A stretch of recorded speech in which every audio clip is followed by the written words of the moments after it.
Abhidhamma in daily life. Namo tassa bhagavato arahato sama sambuddhassa. Veneration to the Exalted One, the homage worthy, the perfectly self-enlightened. Chapter 1 on Paramattha, the ultimates and the mind. The four ultimates.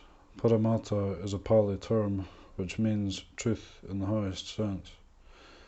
The ultimates are those which are immutable.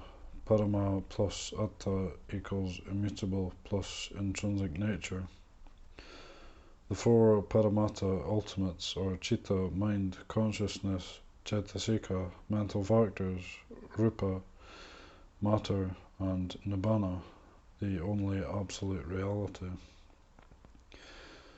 How they are immutable. The Cetasika mental factors include Lobha, which is greed, and Dosa, which is hatred or anger.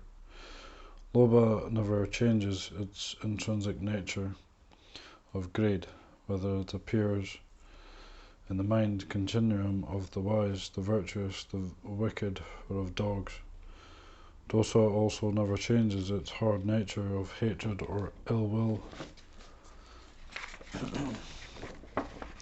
in whosoever beings. It should be noted that other ultimates also maintain their intrinsic natures in the same way. The ultimates are free from bias or partiality, and they always manifest by themselves on their own nature. The intrinsic nature of things should be earnestly digested and understood, as explained here, so as to know the mental states of other people as well as one's own. Maxim 1. The real essence, being constant, steadfast, and unchangeable, is called Paramattha, an ultimate. 2. There are four kinds of ultimates, namely mind, consciousness, mental factors, matter, and Nibbana. Citta, mind or consciousness. That which is conscious of an object is mind. We are conscious of objects all the time. This nature of awareness of objects is called mind or consciousness. Here awareness does not mean comprehension by knowledge or wisdom. It means ability to take in objects through sense organs. On Paramattha, the ultimates and the mind. 6 objects of senses, 6 forms of consciousness. 1. All forms of sight equals Rupa Ramana. 2. All forms of sound equals Sattva Ramana. 3. All forms of smell equals Gandha Ramana. 4. All forms of taste equals Rasa Ramana. 5. All forms of touch Pottabha Ramana. 6. All other perceptible senses equals Dhamma Ramana. On seeing a visible object, consciousness of sight appears. On hearing a sound, consciousness of sound appears. On smelling a scent, consciousness of smell appears. On sampling a taste, consciousness of taste appears. On feeling a touch, consciousness of touch appears. On perceiving those 5 objects of senses and all other perceptible senses, consciousness of mind appears. Thus the capability of taking in an object concerned is called citta, mind or consciousness. The nature of mind. Mind can travel afar, it wanders alone, it has no material form, and it generally originates in the cardiac cavity, Hridaya. According to the Dhammapada Pali. It will be explained in detail as expounded therein. Mind can travel afar. The mind does not move physically away like a man walking, but as it can take in an object at a distance far away from where you are, it seems as if it has gone there. For example, while you are in Mandalay and think of something or someone in Yangon, Your mind does not actually travel to Yangon, but registers its awareness of Yangon while still in Mandalay. As it can perceive an object at distance, it is said mind can travel afar. Mind wanders alone. Consciousness appears and vanishes very swiftly. More than 1,00,000 crore of units of consciousness can appear and vanish within one snap of fingers.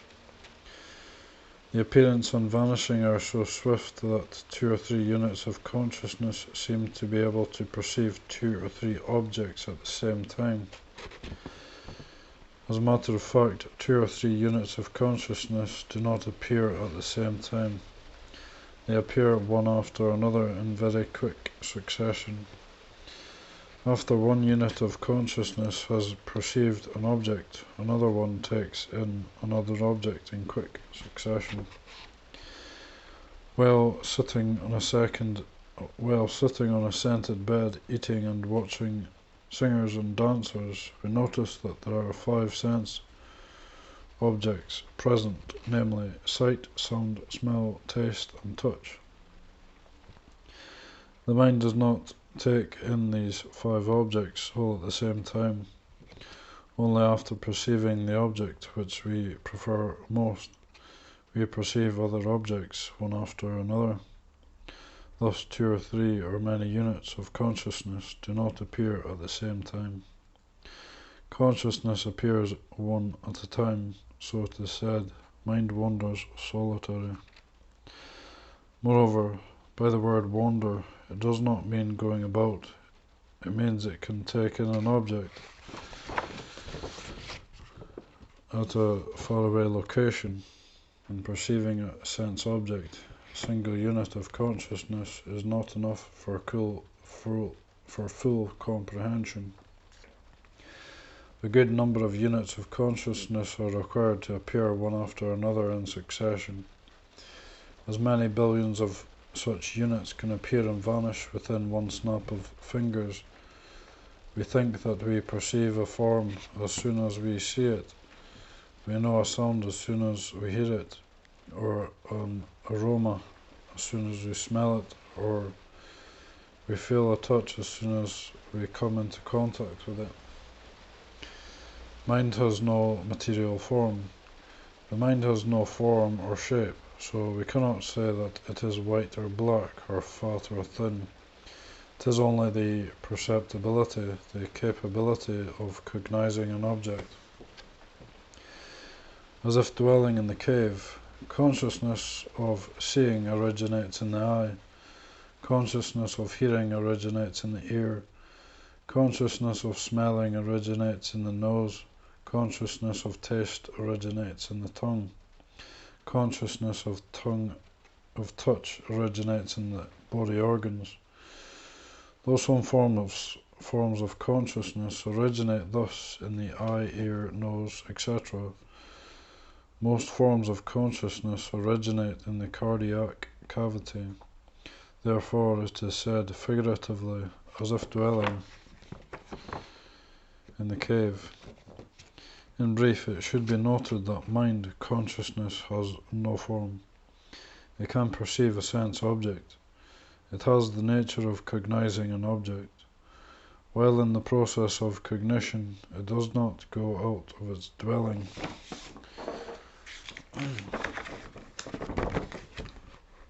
Even a hair's breadth, but it can perceive objects far away. 2 or 3 units of consciousness do not appear simultaneously. Each unit appears only one after another in succession. Maxim: the mind can take in sense objects. It travels afar, wanders alone, has no physical form, dwells in the cardiac cavity. How good and bad minds mingle with each other. As consciousness appears and vanishes very quickly, the good and bad, or the wholesome and the unwholesome, units of consciousness mingle even in a short time of 5 minutes. Getting up early in the morning, you pay homage to the Buddha and acquire a good mind. At that time, when you hear someone calling you to go shopping, you develop greed. As someone comes and says something detrimental, you tend to get angry. Even when you're involved in greed while doing some trading, if you happen to think of giving charity, that is a wholesome thought of Siddha, belief in beneficial effects of charity. When you're angry with someone or something, you happen to remember your teacher's advice or admonition, and good mindfulness appears again. While the husband and wife are chatting with lust in mind, they become angry because of some misunderstanding. When one of them makes an apology and proposes reconciliation, the mind becomes tender and lustful again. As consciousness changes very quickly, you should carefully differentiate between good and bad units of consciousness whenever they appear, and try to cultivate many units of wholesome consciousness. As matter forms are different, minds are different. Just as the form or shape of a man is different from that of another, so the mind of one person is also unlike that of another. Just as a heavy, clumsy body is quite different from an animated, sprightly one, so an obtuse, stolid mind is quite different from a vivacious, sparkling one. There are beautiful and lovely persons who outdo others in beauty and charm. In the cases of ugliness also, there are ugly persons who are as base as petty ghosts or demons. Concerning different kinds of good and sharp minds, there are minds of varying grades from the ordinary to the unique. Likewise, concerning different kinds of bad or evil minds, there are varying degrees of wickedness and abject stupidity. Just as there are differing degrees of gracefulness in physique, with those winning the laurels of beauty and charm at the top, there are different classes of unsightliness, with petty ghosts and demons at the bottom step of ugliness.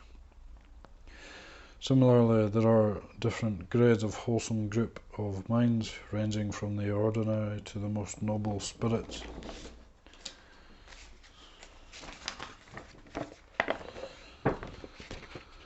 With the sharpest of intellects, and different levels of unwholesome category of mind, stretching from the wicked, evil, repulsive types to the most heinous with abject stupidity.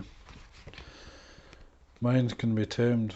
If someone born and brought up in the country emulates the vogue and way of living of the urbanites, trains oneself physically and mentally, one's rupa, physical appearance, will also change, become fashionable and stylish within 1 or 2 years beyond recognition by their old acquaintances.